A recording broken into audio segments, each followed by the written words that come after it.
Howdy, Fort Bend. William Ferguson coming to you today from the beautiful Seth Building in Sugar Land, Texas. We are once again enjoying the beautiful podcast of Howdy, Fort Bend, and I have a special guest for you today.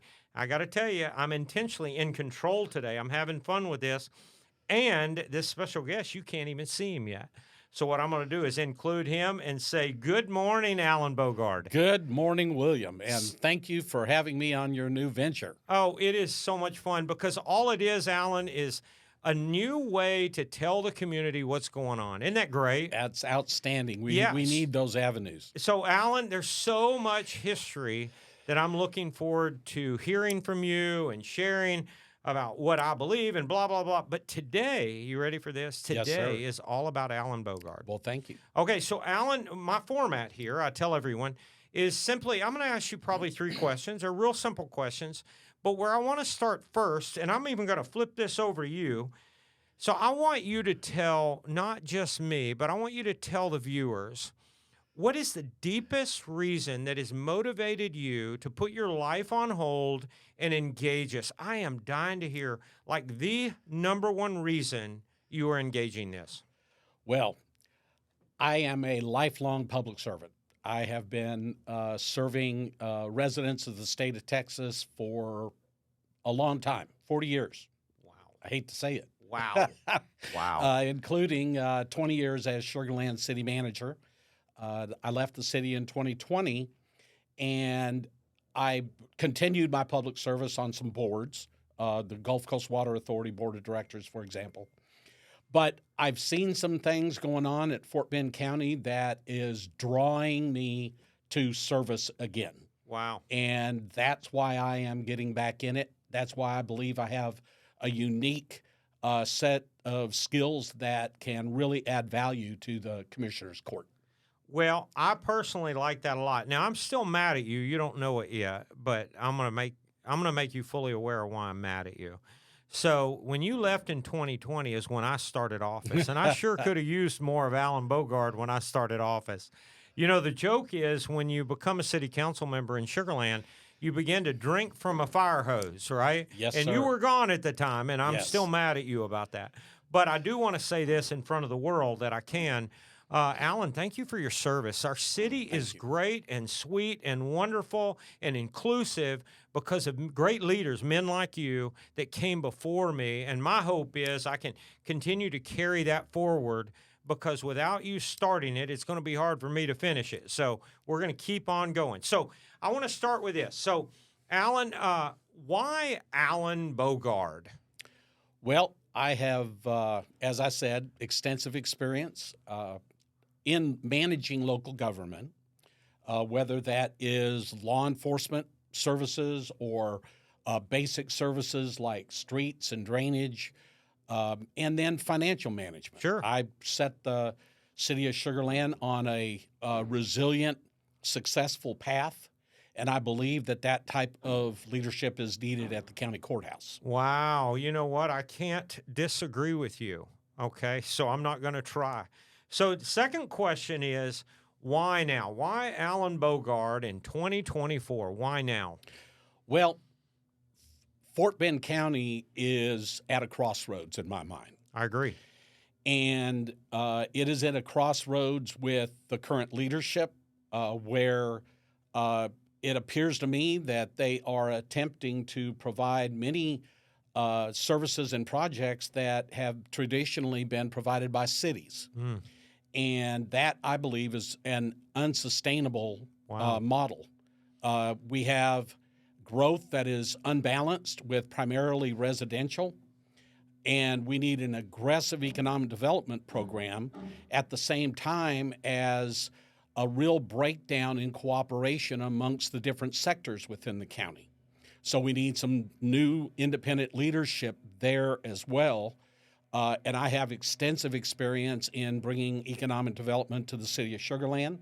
We filled a 1,000-acre industrial park while I worked for the city, in addition to extensive retail, public-private partnership, entertainment venues, all of what we have to enjoy in Sugar Land today in our thriving economy. We need that for the entire county. We need that type of a open and aggressive approach to economic development. And then, as I've seen a lack of concentration on the basics, I believe that it's really affecting the long-term sustainability of the county financially. I've taken a deep dive into the last budget process. The tax rate could have been lowered. There was a 30% increase in the budget. There was a transferring of M&O or operating expenses to the debt service side.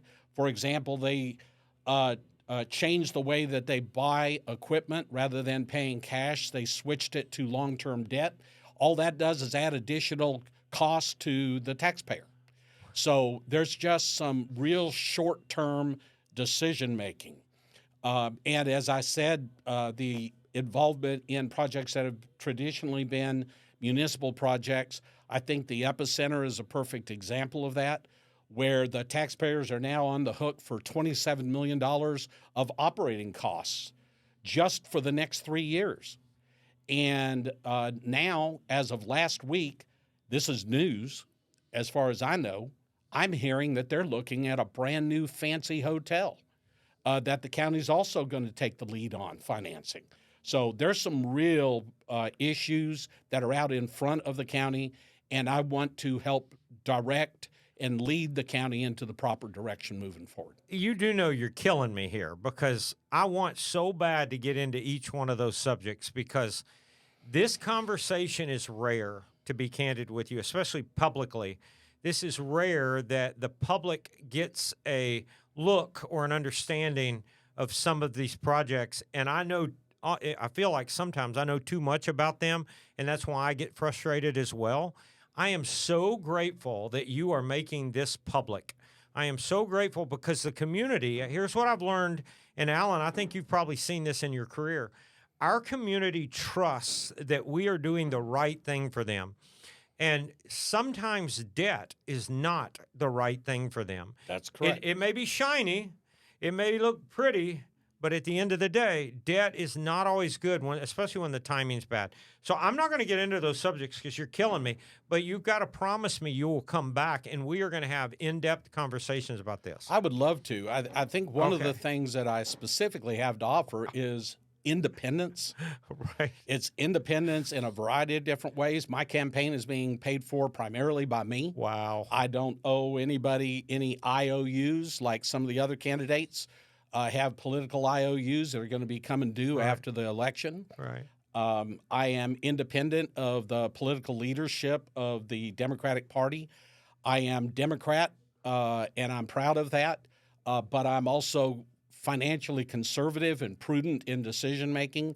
That is the only way to run government and spend taxpayer dollars. Well, I can absolutely attest to your conservative spending, because I have had the great opportunity to look back on the history of Sugar Land, especially during your time.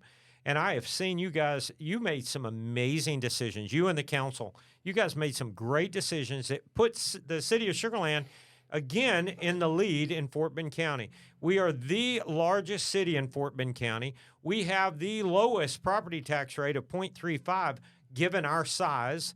The city of Stafford has no residential property tax, and they are ahead of us, only them. I mean, it is unbelievable how well you guys have done with the history. So great work to that. Thank you very much. I think my last question is probably, I could even answer it, but I'm going to ask you, what solutions do you plan to bring? Like, you might pick one or two items in particular. What are your solutions to those two or three items? Well, the important one from my perspective is to do what we did with the city of Sugar Land, which was to adopt a financial plan that allowed us to be able to assess the long-term implications of the decisions that we're making today and take into consideration the burdens that are out in front of us that need to be met. In addition, we had developed a set of financial policies that gave guidance and motivation for constraint on spending. I don't think there's enough constraint being exercised these days on the spending patterns of the county government. And so that is one, just establishing some constraint and a long-term plan, and then also just concentrating on the basics. We need to deal with the problems of areas like Four Corners. I went to visit this last week. There are areas where there's raw sewage running into the ditches. It is totally unacceptable to have that type of thing going on in our county at the same time as we're going out and spending money buying airports. It just doesn't make any darn sense to me at all. How about airports that you can't manage? I mean, we even rejected worse. that idea 20 years ago. Yeah, even worse. Yeah. And I helped lead the rejection of that idea because it makes absolutely no sense. But here's the county running down that rabbit trail once again. So those sticking to the basics, taking care of our people the way they deserve to be taken care of. Well, I got to tell you, you've excited me, not just in this conversation, but I have watched you step up, and I thought, what is he going to run on? And you are literally, and in my opinion, you are running on the same approach to government that you did as a city manager, and I'm excited about that, okay? I'm really excited. Now, can you bring people along? I don't know. If they don't understand the history of Sugar Land and the success of Sugar Land, they may not understand how successful the county really could be by not wasteful spending. Well, I'm pretty comfortable with my ability to be able to collaborate across party lines. Okay. I've worked with the city of Sugar Land City Council, primarily dominated by Republicans, the entire time, and it's amazing. People really don't know what my political leanings are. It really didn't make a whole lot of difference. Well, the same thing is true at the county level. 95% of the issues that the county needs to deal with are not partisan issues. Right. And so, and I believe that the expertise and experience that I bring demands respect, and I will be able to provide leadership. We don't need to return the incumbent whose primary contribution is voting no, nor do we need to bring somebody up there who is dependent upon the current leadership, that owes the current leadership. Okay, so I'm going to do something I never do. Today is the 15th, okay? The 15th of February. I'm going to do something I've not done yet. I know Jacob's like, what is he about to do? I'm begging you. Would you come back on in 2 weeks? I want you to come back on in 2 weeks, and let's talk specific issues. Very good. Do you mind? Oh, I'd love to. I have not asked that yet. It's been a joy to be here. I cannot wait to hear what you're going to say. This is so exciting. So, guys, if I may, I'm going to flip this over. I'm going to say something to each one of you. I have worked around Alan. I can attest to the fact that partisan politics is not his place. Alan wants what is best for the county, and he's proven that in serving the city well. So I just wanted to make sure you guys heard that from my face to you. This guy you're the real deal, I think, Alan. Thank you very much, sir. You are. All right, so I'm very grateful for that. In conclusion, what I'm going to have you do is I want you to look at your viewer, and I want you to tell them exactly what you need from them. Maybe they need to vote, maybe they need to pray, maybe they need to donate, maybe whatever it is. I want you to tell your viewer exactly that. Very good. Well, I'm not a politician. I'm a dedicated public servant. If you want proven experience, prudent leadership, and independent decision-making, I'm your guy. And I need volunteers. I need financial support. I need you to go to alanbogard.com and offer your support to my campaign, because I am aligned against some powerful forces and a lot of money. And I'm doing this with a small group of very dedicated volunteers, but I could sure use some help sitting at the polls and passing out, wearing some T-shirts, passing out materials and those sorts of things. And get some yard signs out. Please volunteer. alanbogard.com. I love it. So I want to remind the viewer of one more thing that you brought up. So, folks, when you certainly we need you to vote. We need you to vote. Whether you vote for Alan or whomever, we need you to vote. That's first. Second thing is, remember, if you will contribute even $5 to your candidate, if it's Alan or whomever it may be, what you're doing is you're committing not only your time, but your money. And that really says a lot when people get behind a candidate with time and money. So don't be bashful. You may say, I've only got $10. I don't think for Alan or any other candidate, it's about the $10. It's truly about the commitment to making a change that's positive for everyone.